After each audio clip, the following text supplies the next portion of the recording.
The second day of school, I wait for that letter, the one that tells me which foods I won't be allowed to send to school with my child as a precaution for another child in the case of a severe allergy. We are all well ingrained with the no peanut rule, but over the years I've been held back from sending a variety of foods to school. It's a complete and total inconvenience for me, but it's a constant worry, a panic, and a life and death situation for another family, and I need to keep that in mind. We read books and manuals as new parents about when to introduce foods and solids, and then you can add in the added fear if they actually have an allergic reaction to something. Allergies are one of the most common ailments, causing children to miss school and parents to miss work.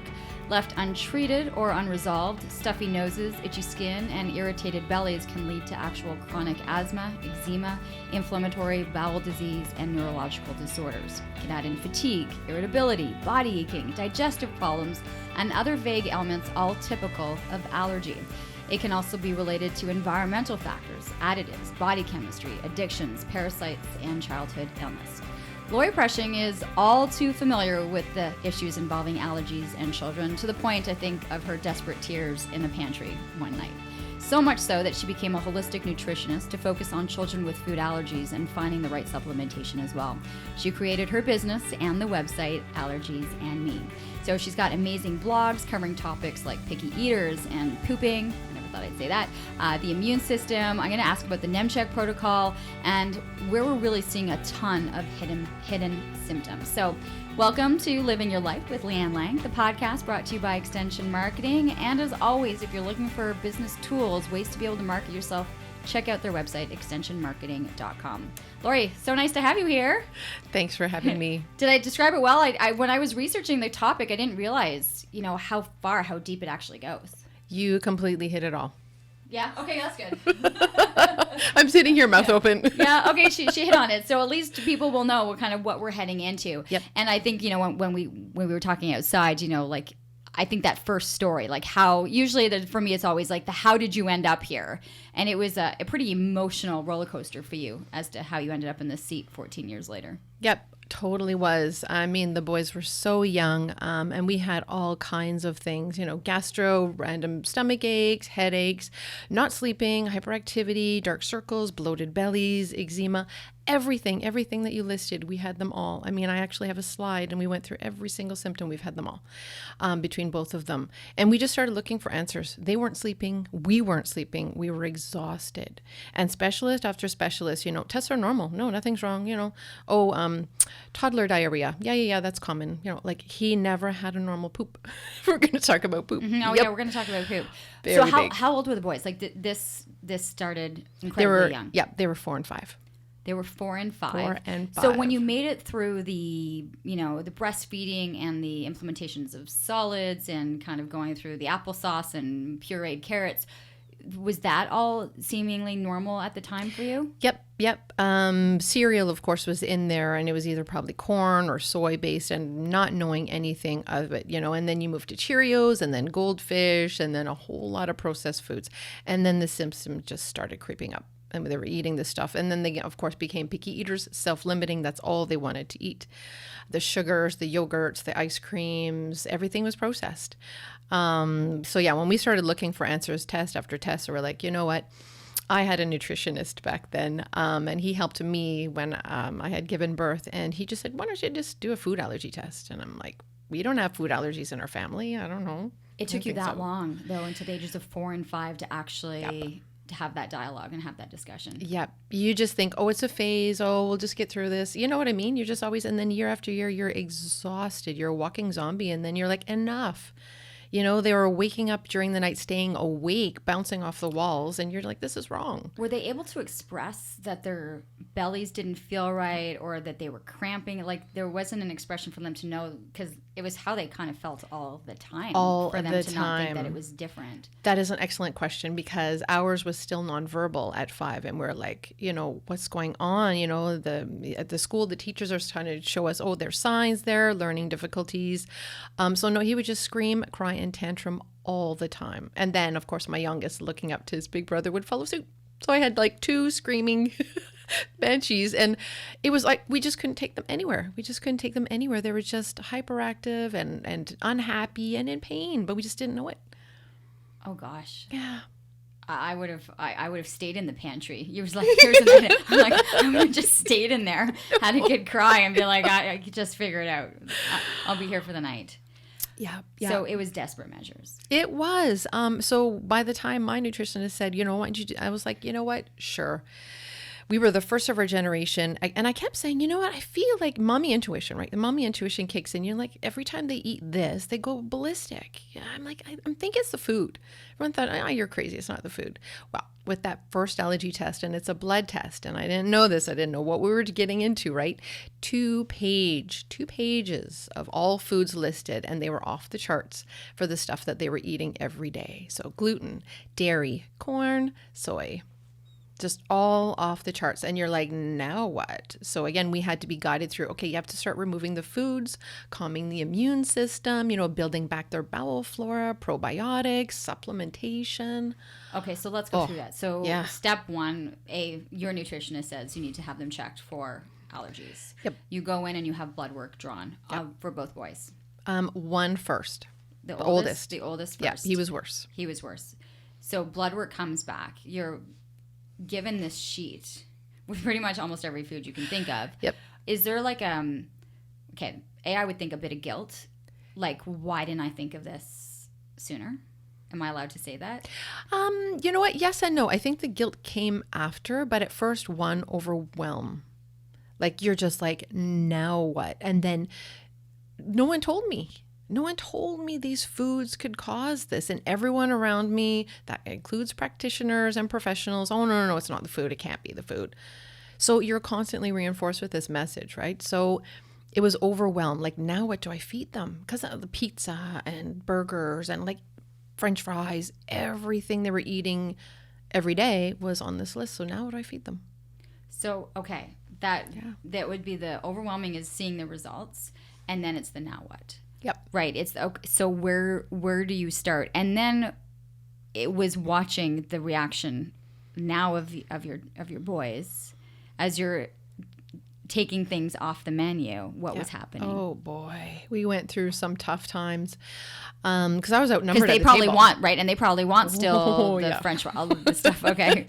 Yeah. I didn't realize this, but you can be totally addicted to these things. The stories that I hear from my families now, like sneaking into the pantry in the middle of the night and scarfing down Cheerios, the mothers are like, "What's that? That's addictive behavior." And I didn't know that was possible. And both my boys were there, so yep. They wanted those foods, and it was like, okay, you know what? We had to put our foot down. They're not even in the house. We're not eating them. You're not eating them. And it was tough. Like the first week, 2 weeks, tantrums, hunger strikes, not eating this. I think they both tried that once, and I stimulate, you're not going to starve? Nope. Okay, no supper? Right, bed. Bye. So the hunger strike, they attempted. It didn't quite work. They attempted it once. And never again. So when you mentioned, so for your husband, it's eliminating the foods in the house. So that took a toll on you. I mean, you're not even allowed to have the foods that you enjoy eating in the house based on them kind of sneaking in and trying to find them. Yep. Yeah. So staggered process. What did you give up? I know. It took me a while. It took us all a while because it's a staggered process. And again, now I see those families and I'm able to say, you know what? Been there. I get it. The moms that are making 4 different meals each mealtime, like they're doing that now. And that's what we did. So, okay, he had all the allergies. He got his meal and we all kind of had this, like say a stew or something like that. And he got his gluten-free, dairy-free stuff. But it was just slow, step-by-step eliminating. First, we removed all dairy and replaced it. And it was hard back then. We didn't have like the coconut yogurt and all that stuff. So I learned to make a lot of things from scratch. And then after that, it was gluten, just step by step, 1 week at a time. So when you go grocery shopping, as soon as it runs out, you just buy the equivalent at the store. There was a lot of gluten-free stuff back then. So one step at a time. And then maybe about a year in, my youngest, his symptoms started going through the roof. And we looked at each other and we said, should we do this again for him? They're brothers. So, okay, let's do it. Oh my God. All the same allergies, completely different symptoms, and they're brothers.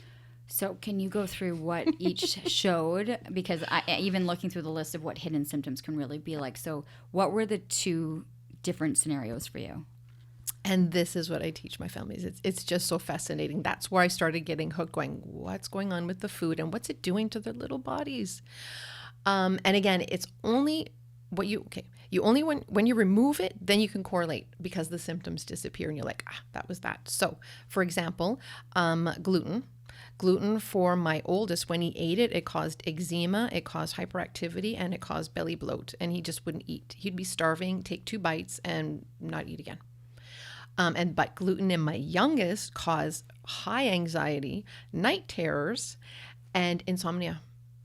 And you only knew this once it was removed. Me and my husband are like, do you realize that that's gone? We knew it was insomnia because, anxiety too. He was only 7, around 6 or 7. I remember that. And he would be so nervous the night before, a test at school. He wouldn't sleep. So I remember walking in one time at 6 o'clock in the morning and he's up awake in bed. And I'm like, what time did you wake up? And he said midnight. And he was awake that whole time quietly. And I'm like, something's really wrong. So when the gluten was gone, he sleeps like a rock. The anxiety slowly melted away. And then I remember saying to my husband, hey, you know what? We haven't had someone wake up screaming in a long time, because once a week, someone was waking up screaming and we were up with them for hours, and that just kind of melted away. So 2 very different, a multitude of symptoms, very different in each one, but in removing it, you started to see those things removed as well. Yeah, they just melted away. Okay, so the gluten was the start? Yep. And then where do you go from there? Dairy. I now say to my family, there's the biggest 4. There's gluten, there's dairy, there's soy, and there's corn. These are all really, really hard to digest. They have large protein molecules, and if they're not broken down properly, they just cause what I call interference in the body and all kinds of things. And it's different per child. So I always go one step at a time. Now today, I say it's easier to remove dairy because there's so many equivalents out there. You can do almond, you can do coconut, you can do rice, like milk, yogurt, you name it. And the body clears itself of dairy in 2 weeks. So in 2 weeks, you can see in your child a different baseline. If that truly was attached to, dairy and their tolerance, all the symptoms will melt away. Can you say were there different symptoms for each boy with the dairy? Or where do you see dairy show up more in symptoms that typically come through? Yes. Dairy causes mucus. So it'll cause mucus because the body doesn't want the protein to touch the membrane. So you're going to see it in ear infections, in asthma, in that postnasal drip, in that chronic cough. And now that you mention it, it was ear infections in my oldest, and my youngest always had a runny nose. And I did not attribute that. But when dairy removed, it was like, okay, just melted away. And months later, you're like, hey, he doesn't have that constant, red runny nose anymore. So, and it's interesting. So 2 weeks and the dairy is out of your system. Yep. Are there other items that take a lot longer or other items that are shorter? That's why I go for dairy first, because then the parents will usually see, and then they'll get invested. Because if there is an intolerance over 2 weeks, right? You're seeing things. You see, it's really hard. And then again, over time that I've learned, gluten takes 6 months to clear from the body. It's that insidious. It's just resides and it's all over. So it takes that long to clear. So that's a lot longer to see symptoms. Like celiac. I talk to the people that are celiac now, and literally when they finally get off it, even a small little crumb can send them into a tailspin. Yeah. But when you're a parent and you're looking at expectations, there's the dairy is a good indicator that you would see changes the quickest of all the other ailments. That kind of usually gets them invested. They're like, whoa, what is this? Just like we did, right? Because again, you're kind of going through this going, not believing. But once you have the test, you see it black and white. And I remember sharing it with family members because who thought, grandpa and grandma were still feeding them whatever. And I'm like, I showed them the test and I'm like, you know what? We can't have these foods anymore. It's showing that it's hurting them. It's not a treat. It's hurting them. Then they finally got on board and made those changes. But no, you see the biggest change if there's going to be in the quickest time. And then the parents are invested and want to learn more and want to explore more. It's like, okay, these symptoms are gone. We're still dealing with, dark circles or maybe insomnia or maybe constipation. What else can we learn? How different is it going to be between, as you mentioned, you had crazy loose stool, you had poop everywhere, and constipation, 2 very different, it's coming from the same tract, but it's dealing with it very different. Yep. And again, it's funny you say that because that was both my boys. We never had just normal average. One of them was chronically diarrhea and the other one was constipated to the point where we're rushing to ER, find out he's impacted. He has to have an enema, like just not moving at all. Yeah. So, and again, I can't tell if it was dairy or gluten because we were like doing so much at that time. But when both of those were gone, all that disappeared. Just disappeared. They started being regular, no pain. Even now today, I still ask them. When was the last bowel movement? I think as parents, it's like a constant conversation. Or it's like as soon as they complain of a stomach ache, it's the first question that comes up. Okay, so when was the last time you went? Yep. So you're going through all of this. At what point do you realize I've suffered, my family has suffered enough? Where was all the information? Where was all of this available to me? Yeah, excellent question. Because somewhere in there, I think around the time where my youngest had the test and I was like, oh my God, brothers, same allergies, completely different symptoms. I'm like, okay, why? So I was hooked. I'm like getting all the books that I can. I was every spare minute reading about nutrition and learning disabilities and how the body works, how the brain works, how digestion works. And then the years just go by. All the symptoms melted away. We came out of it. And then somewhere in there, my husband's like, you know what? You're totally into this. You should go back to school. And then maybe you can start helping other families go through what we went through. And I finally listened to him. And it's funny because I was able to do an open house day there's 2 learning centers in Ottawa, and I went to both of them. And it's funny, they both had the same course line, and the one that had the Allergy Course, that's where I went, CS in it. I wanted Because that you course. wanted that. Yeah. And going through the course, I was that class nerd in the back because everything I lived and I read with my boys, when I learned it in the classroom, I was just aha moments. I was like, oh, that's why when I did X, this happened, and then everyone knew my story. It's such an open and sharing environment. We just share what you're going through. So everyone knew about my boys. There's one thing to have allergies, but when you're in this, classroom setting and you're learning about this, how much of an impact does what we ingest and what we consume and what we put on our bodies really play a factor in our overall health? And I'm talking environmental factors. I'm talking everything. Totally agree. God, I've met so many people and had these conversations that, yes, it's environmental. It's what we're exposed to. It's our genetics. It's our bowel flora that we've inherited. So how healthy are you? How strong are you? What's your immune system like? And are you able to ingest and digest and absorb and detox all the things that we're exposed to in the environment? God, it's funny because when you take one step and you learn, you take another step and you step, and then you look back and you see how far you have come and there's no going back. There's no, I don't want to return to that. It's like, wow, they're doing what to the animals? There's what in sunscreen? What? Because again, we started doing more testing when we were after the allergy test, and my oldest is full of heavy metals. And again, as a mom, you get this test and you're like, what? He's got mercury and aluminum and lead.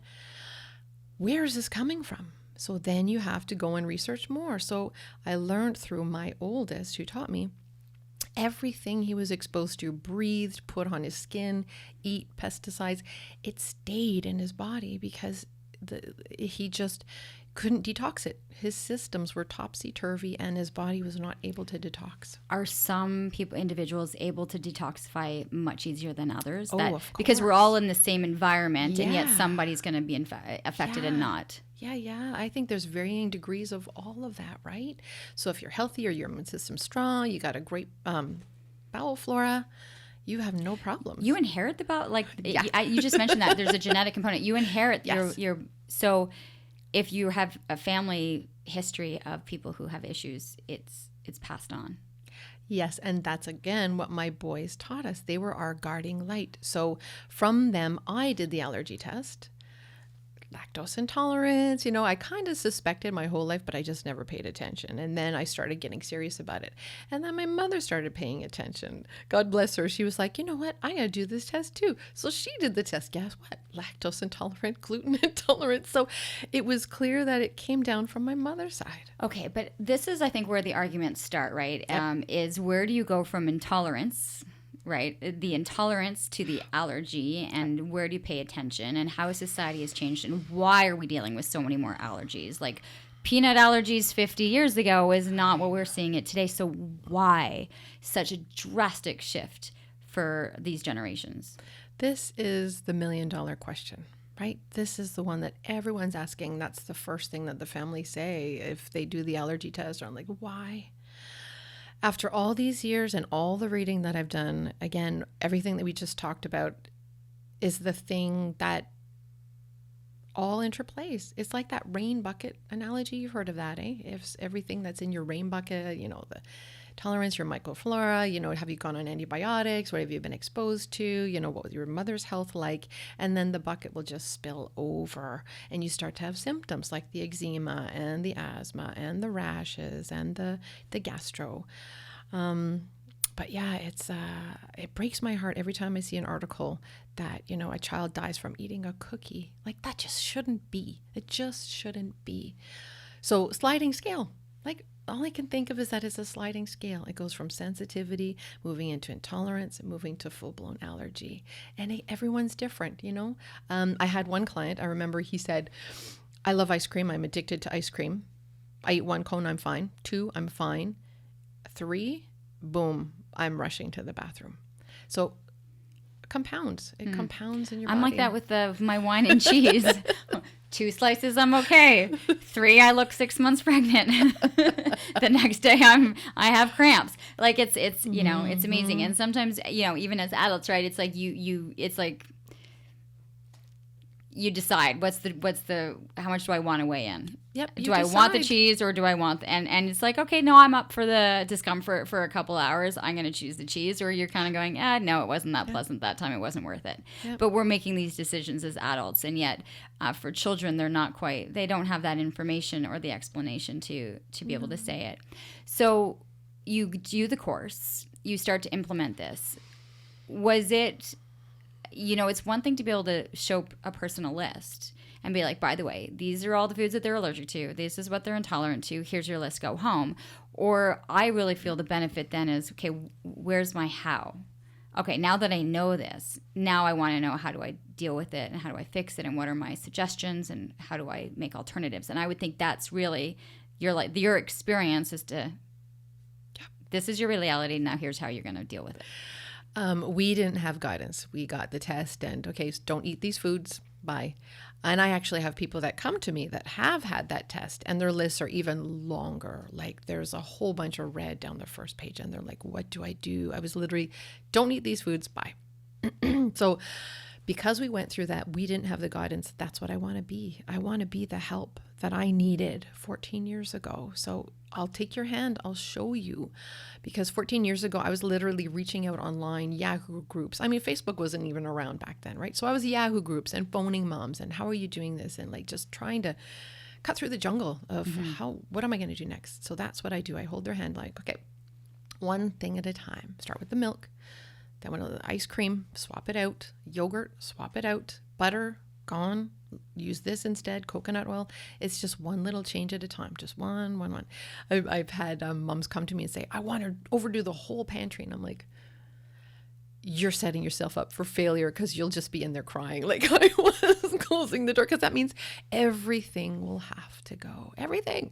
Because dairy and gluten are in everything, every packaged good. That's what, when people start to realize and read ingredients, they're so overwhelmed. Because as you're mentioning that, you're talking about gluten and dairy, their immediate thought is, okay, bread and milk, right? Or the yogurt or the cheese. Yep. But what we're not thinking about is, this is where the bad wake up call is when you take the time to look at the ingredients. Because it's one thing to say I can't have that glass of milk. It's another to say in my favorite food package process, it's in there too. It's in there too. It's in salad dressings. It's in condiments. All these things you wouldn't think of, but when you start looking at the ingredients, it's like that's where the daunt becomes. So have you done that list of here's where all the hidden items are? Yes. Yeah. Here's the list of things you can't have. Now here's the added list that I've created for you that has all the hidden places that you're going to find all of those things. It's like a Pandora's box. Once you open it, it's like you're a domino. Yeah. Right? It's never ending. Yeah, that's where it definitely gets daunting, because you learn that there's no regulation for naming and packaging, right? And so what? Sugar has like 50 different names out there. Gluten has 30 different names out there. There's wheat, there's hydrolyzed, whatever. So you have to break it down. I literally have a page per, okay, just watch for these ingredients. And then you just realize that there's no way around it. You have to get back into the kitchen and start to make it, pull out my old grandma's recipes. All right, make it really simple, and then just substitute in the gluten-free flour, coconut oil. It's kind of like a retro, eh? Like you're having these old grandma's recipes, putting a spin. But if we go retro, we were healthier. Yes. We weren't obese. You know, all of the issues that we are now seeing is when you go retro and you eat real raw foods, natural ingredients. Yeah, got to get back into the kitchen. And I was never a good cook back then. Oh, my husband will laugh. The first meal I made for him was pierogies. You attempted a pierogi? I don't know I why. would have start with like a spaghetti sauce. Okay. I went pierogies and it turned out horrible. He didn't say a word, but even to this day, he'll still talk about that. But I've come so far from that. And just because of my boys, I've had to learn to make bread from scratch, ice cream from scratch, make my own cheese. I make cashew cheese, baking, you name it. And now I can take any recipe. I've actually taught courses now. You can take any recipe and make it healthy. Just swap out gluten, dairy, corn. Egg. Can't be done. Yeah, even egg. Even egg. Even egg. So you're doing all of that. How much, though, time needs to be invested in? I mean, I'm sorry. Most people are just reaching for the bread to make a sandwich. Yep. And just making the sandwich for some of us is really annoying because that takes time. You've had to actually go and make the bread. So, you know, that's time. Yes. Like how do you suggest, or is there a prep time? Is there a prep day when you're doing all of this? Yeah, good question. Same thing, evolution, because those are the moms that I see now. What I was 14 years ago, working full time, both parents working full time. You pick up the kids, you're starving, and then you just end up, grabbing something or taking out. One thing at a time. So we've evolved into prepping on the weekends. So when groceries fall when they do, but prep time is definitely on the weekends. And as the kids get older, like when they started, settling down and starting to pay attention, we started educating them, showing them documentaries, teaching them about food, making a garden. Like, okay, yeah, you can shred this lettuce, you can start doing this. And now that they're teens, they're making whole meals by themselves. When you talk about documentaries, that's okay. We're always allowed. It was just like a little bit of music. That is my meditation reminder. Oh, good for you. Can we talk about Lori, who started her meditation and who, by the way, went and got that 10% Happier book? I'm so excited. Oh, because I watched your podcast. It was one of those goosebumps moments. I was just like, oh my God, this is exactly what I needed to hear. I got that book, read it in 3 days, and that's it. It's been 2 weeks, and I've meditated every day.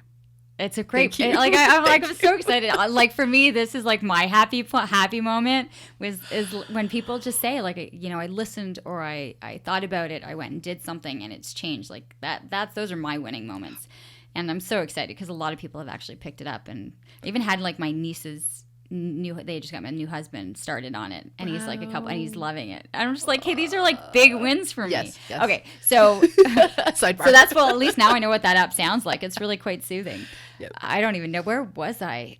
We were talking the time commitment to, to doing this. Busy families. Yes. How do you do it? Prep. So again, you just evolve into it. Get the kids involved. They're young. They can do all kinds of things, even if it's set the table, shreds. Are they aware now? So how old are the boys now? Oh yeah, oh my gosh, they're 18 and 16. Okay, so where are they in the process now?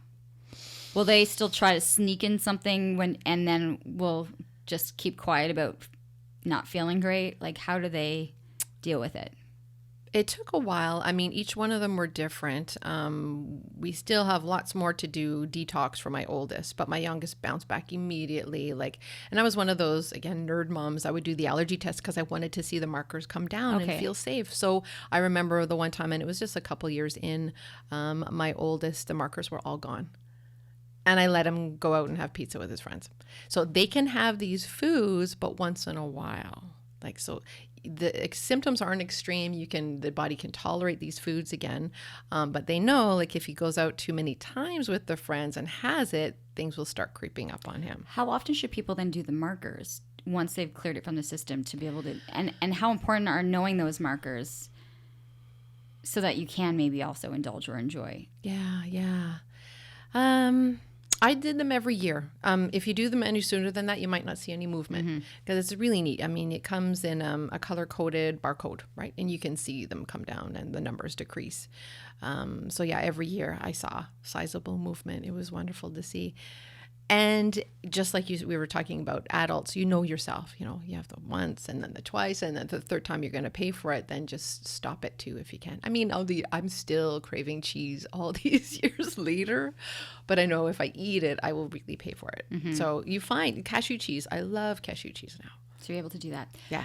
In the intro, and as I was researching and looking at things, to read that if undiagnosed, if left untreated, some of these allergies, it really does lead to chronic illness later on. So what have you seen, or you've done a lot of the research, you've read these books, what is inevitably waiting for you if you're not dealing with this? This podcast is brought to you by Extension Marketing. They are a new breed of marketing agency that acts as your virtual marketing department, designing and implementing cost-effective marketing strategies that will grow your business.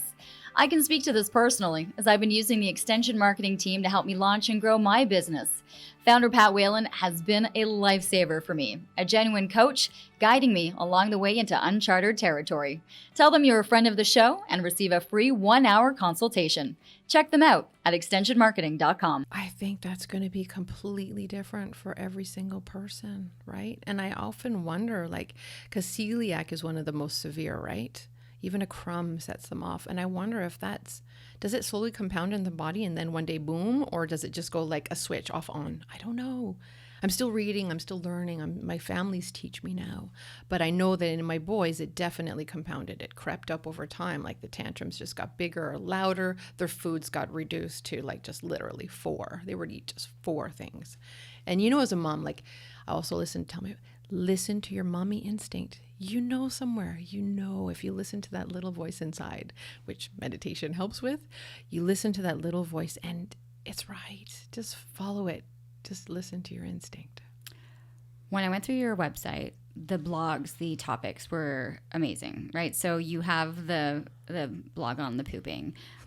You had on the picky eaters. So you're going through things. One thing that I came across and I wasn't familiar with, so I want to ask you, was it the Nemchek or Nemchek protocol? What is it? Nemechek? Yeah. What is that?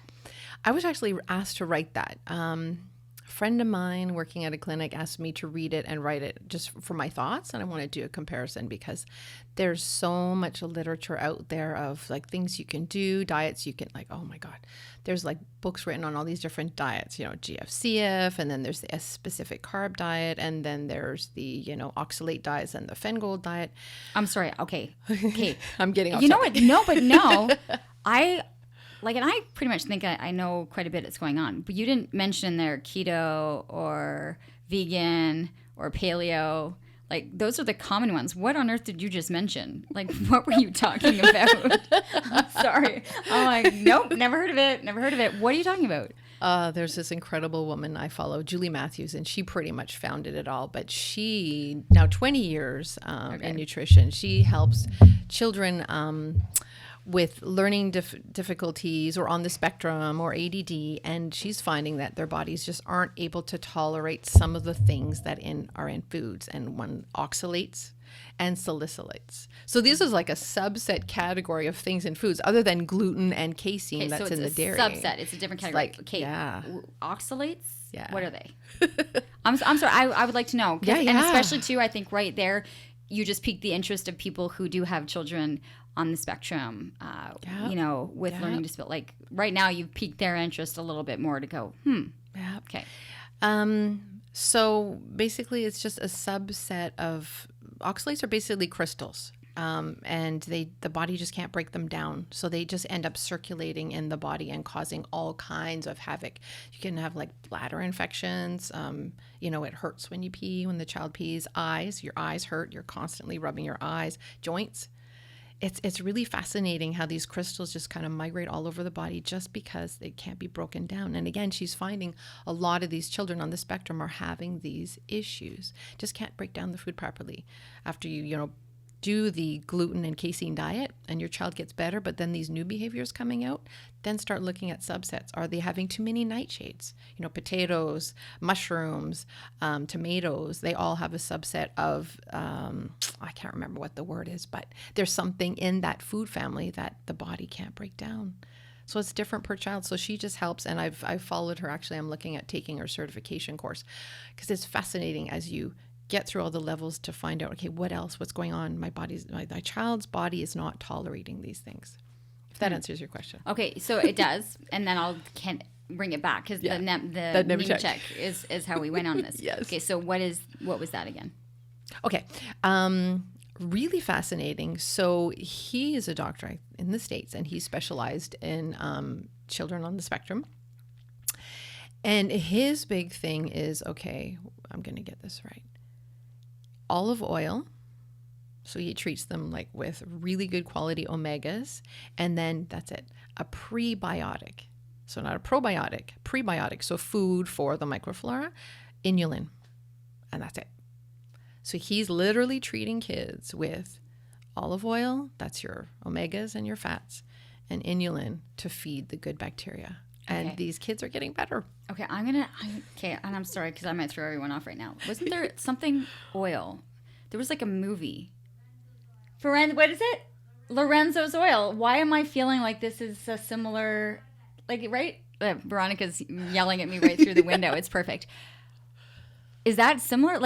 There was something, there was this oil that this dad created for his son. He was really, really sick. Yeah, Lorenzo's oil. Is it? I don't know what's in Lorenzo's oil, but it was something. So for him, it was an olive oil and a prebiotic. Yep. And is it mixed, like a teaspoon? Like you taking it before you eat? How is it done? You would mix it with the child's food. And again, his thing is slow, very slow progression. So a very small dose and you build up and you build up and you build up. And for some families, it's a godsend. I'm actually working with a doctor.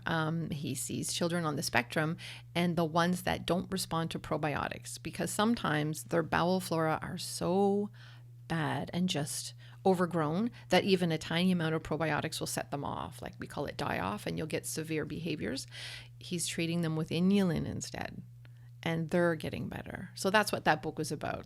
They asked me to read it, and I was like, yes and no. He doesn't get into supplementation, like vitamins and minerals. That's important too. If the child is a picky eater and they're not eating any whole foods or protein, you still need to get that in. Okay, because that was what I wanted to get to next, because you talk about that and part of what you do in the supplementation. So let's deal with that, because one of your things was on picky eaters. Yep. So you are dealing with that. You realize they are not eating certain foods that they would be getting proper vitamins. So how do you counterbalance? Yeah, just like we did all those years ago. So, and it's hilarious when I see myself what I became. I was like this mad scientist. So what I would do, and that's what I counsel my families now, is the first thing, get them on smoothies. Get your child liking smoothies. It doesn't matter how thin, they can drink it, or thick with an avocado, right? And they can spoon it, because you can throw all kinds of vitamins and minerals in there and get them in. Because if the child, like you said, is not eating the foods, you have to start getting them in that way so you can bring balance back. And that's what I did. So slowly. Oh, I should also say that you can also get a blood test and see what vitamins and minerals you're low in. And then you know where to supplement. So again, with my oldest, finding out that he had literally no calcium, no magnesium, no zinc, all these things were barely registering. So I had to have a bottle of each and put them in his smoothie every single morning. And making sure that he got it in. And he slowly it changed. I don't think we're very familiar with how much we really should be having of any of those supplements, right?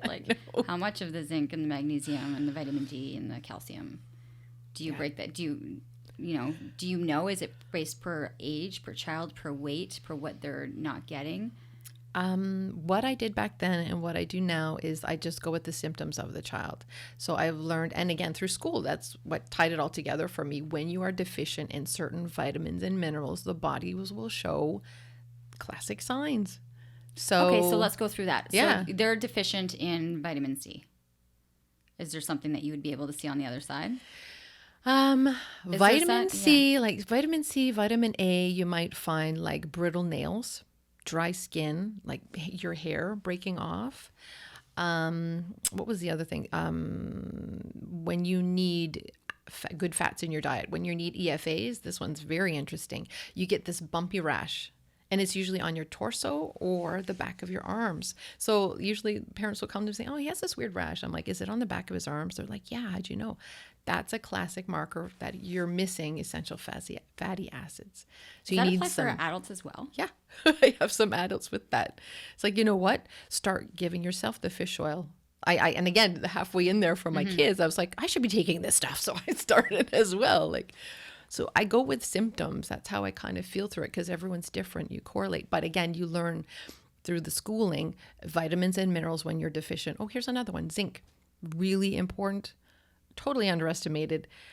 Zinc, if you are deficient in zinc, your taste buds go off. So that makes me think, again, that's also involved in picky eating. Like chicken and egg. They're not eating the foods that they need to be eating. It's just kind of spiraling down. So they're missing those vitamins and minerals in order to be able to want them, right? Their taste buds go off. And again, I saw that in my son. We were supplementing zinc. And then somewhere in there, he started expanding. He reached on my plate, took a piece of broccoli and ate it. I was like... Because they're not able to have it. They're not differentiating the taste if you're... I think it tastes bad. From what I read, it could either taste bad to them or like burn their mouth or make their tongue feel itchy, like eating a nut. You'll miss the certain enzymes that you need in the mouth or in the digestive system, and it'll be off. And they maybe can't vocalize it either. It's like, but I see that now in my family. It's like they just won't eat that. They're sensory for texture or for a certain taste. They just want sweet. Oh, they just want salty. That kind of all means something of what's going on inside when they're craving. Does the same apply to an adult when we're craving salt and we're craving certain things? It might. we're deficient in certain things.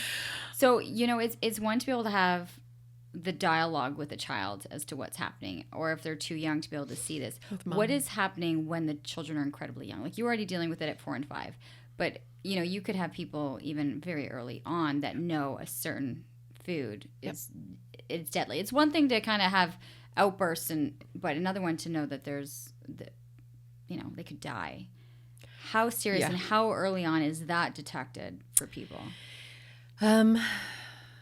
Another good question. So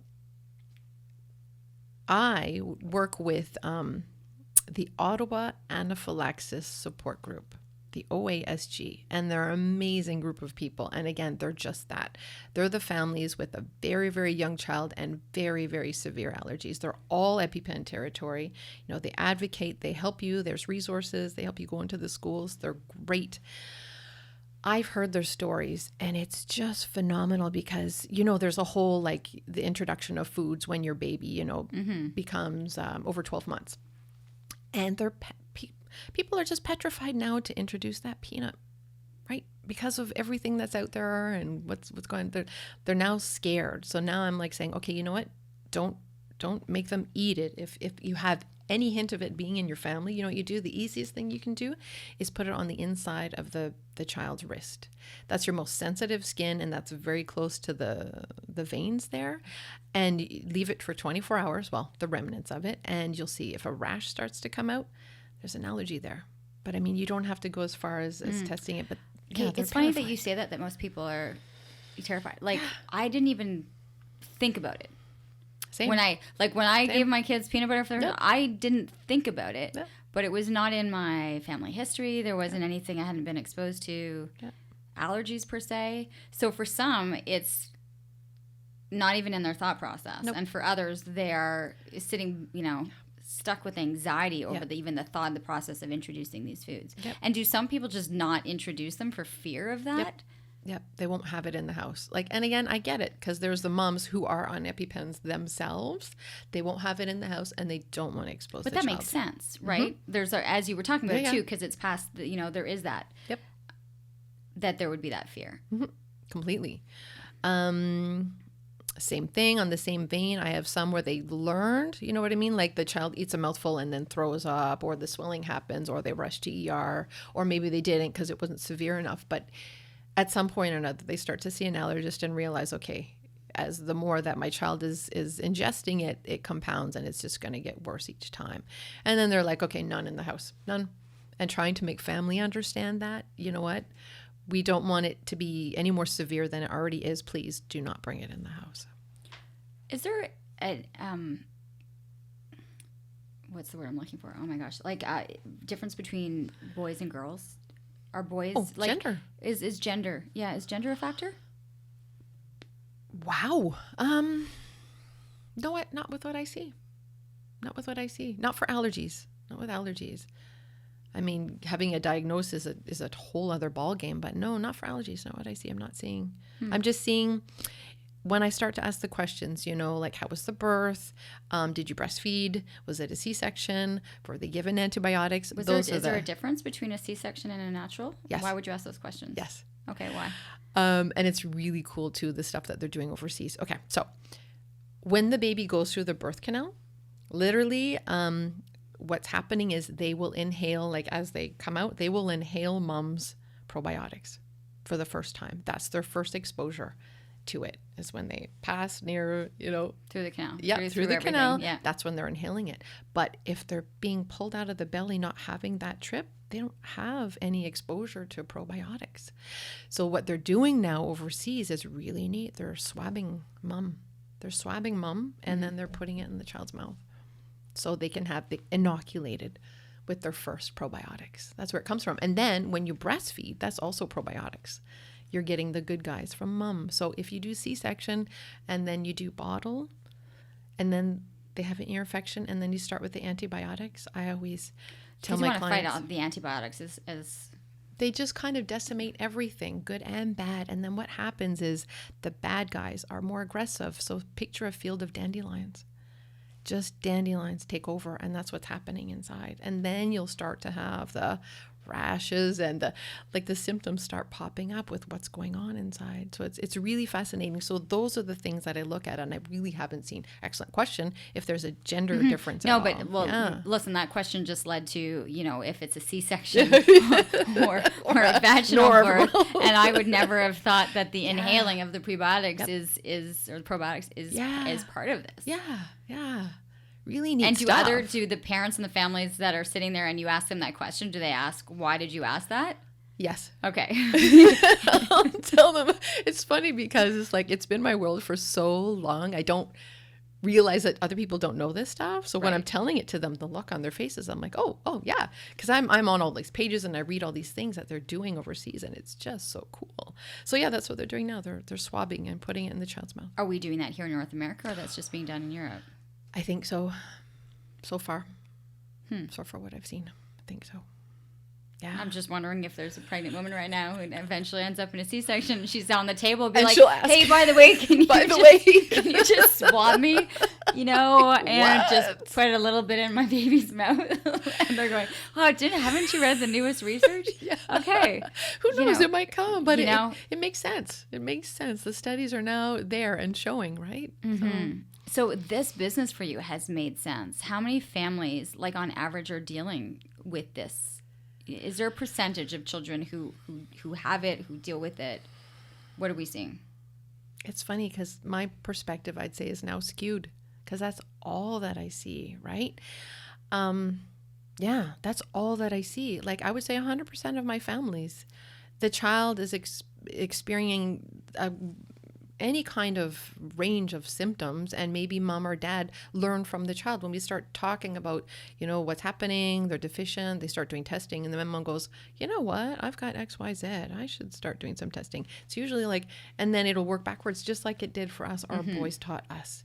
So yeah, my perspective is kind of skewed because I see them and all. now you've been able to connect all the dots backwards, right? Backwards. When we talked about, because we mentioned pooping right off the bat, because we're going to have a lot of nonverbal young children, at what point are you looking? I mean, I remember getting the green stuff, like, the Transitionist from baby on. I can't remember it all now. It's been a while ago.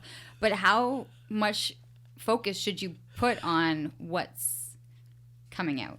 Thank you so much for asking that, because it's one of the topics that families are averse to. But you know what? My specialist long time ago said to me, the state of what's coming out reveals the state of what's inside. And again, when I was going through with my oldest, like weird, like green and red, and I literally at one point we were having white. So I remember going white, like just white, no color. And I'm like, that's really, you feel it in your stomach. Like, that's wrong. Something's really wrong.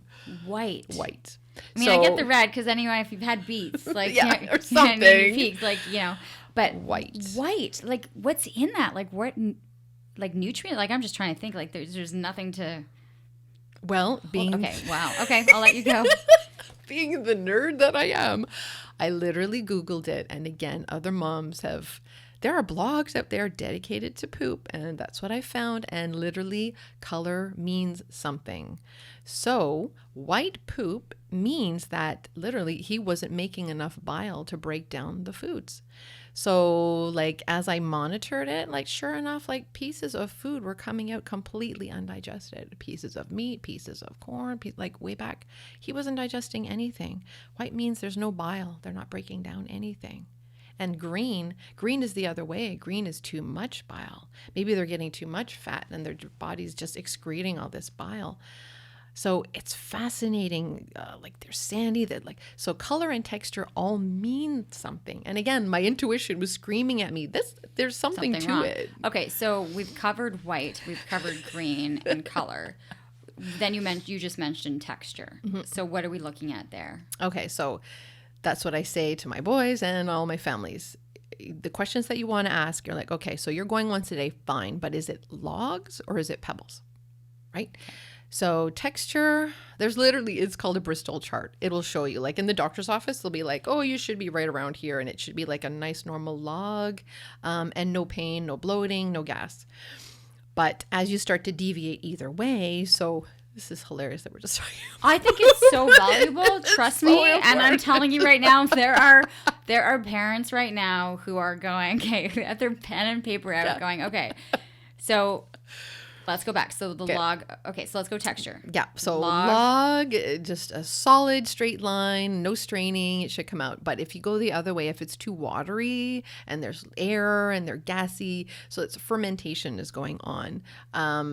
Too much water. So for whatever reason, the bowel is drawing too much water into it just to excrete it. And that's usually a case where somebody, again, has an intolerance and the body is trying to eliminate it. Like when you have diarrhea, when you have a flu, the body's trying to, fast track and eject bacteria and something it doesn't tolerate. So that's usually what I'm seeing too, is like it will eject it really, really fast and be like, watery.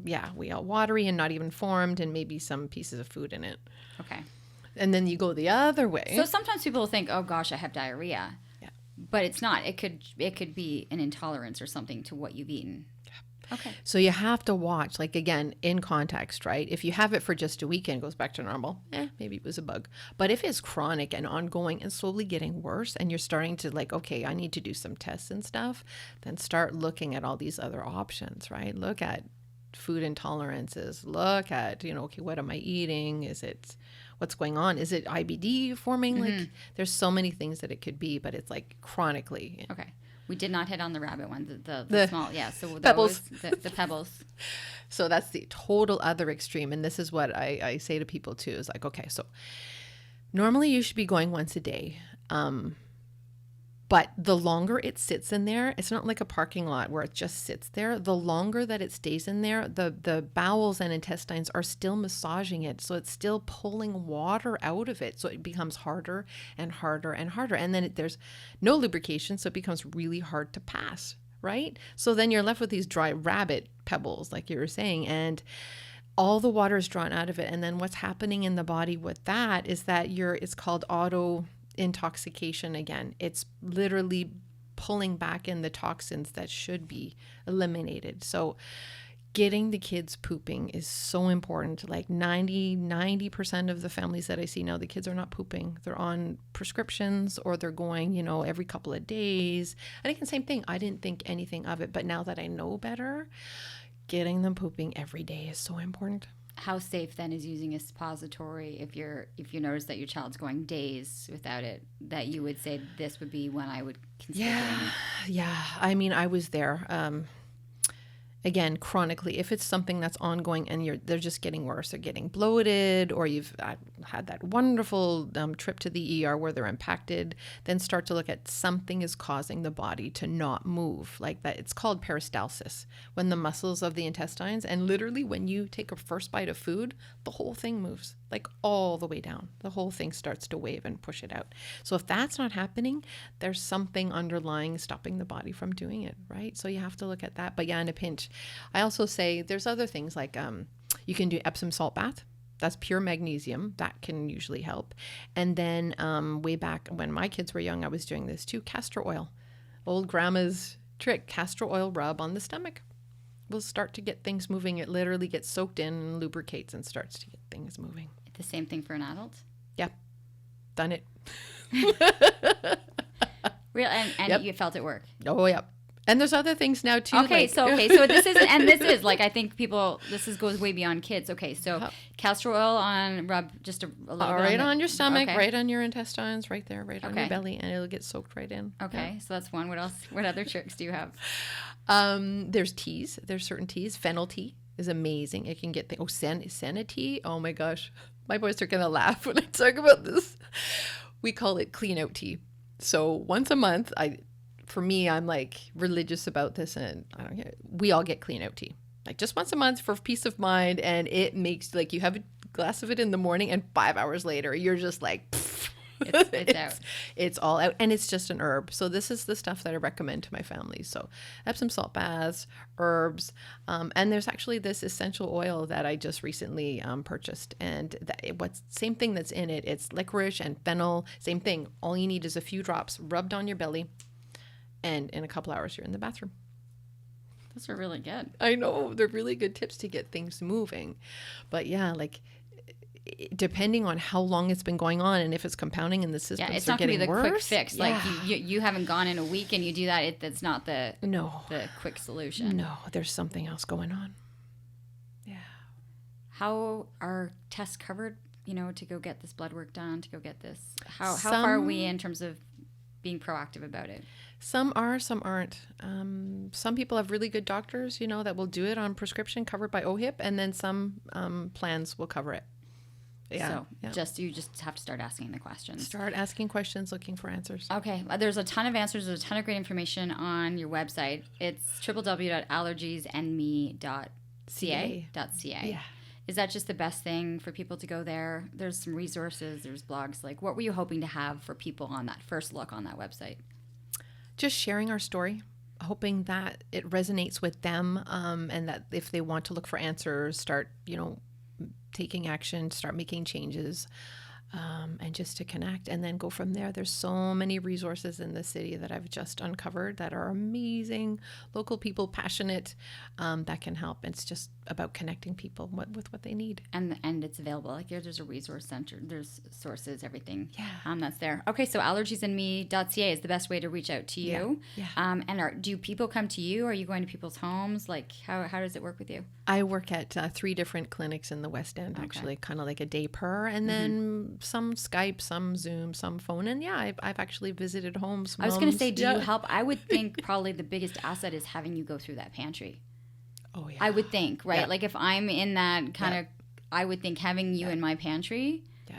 I have done that. Yeah. I had one mom, she had a newborn and a toddler, and she was overwhelmed. So, yeah, totally. I helped her. I had another mom, I went grocery shopping with her. She was just like, again, that overwhelm, and then you just get kind of frozen. What do I do next? That's the worst, right? Is that often happens. So it's too overwhelming, so you do nothing. Yep. And that's not helping the situation. So that's like one step at a time. Well, happy pooping, everyone. I know everyone's going to be looking in the toilet at least in the next day or so when listening to this and be like, so what's that? What's waiting for me in the toilet bowl? And with that being said, I will wrap up this edition of Living Your Life with Lianne Laing. I do want to say thank you to everyone who has liked and shared and subscribed and commented. And the best thing is word of mouth. Let your friends know about the podcast, the subjects. We're 100 and some episodes in. It's been fantastic to see. But it's people like you who help to make the podcast grow. So thank you so much for that. And that is a wrap. Lori, thank you so much. Really appreciate the info. Some really Thank great you things. again. Yeah, absolutely. Have a great day, everyone.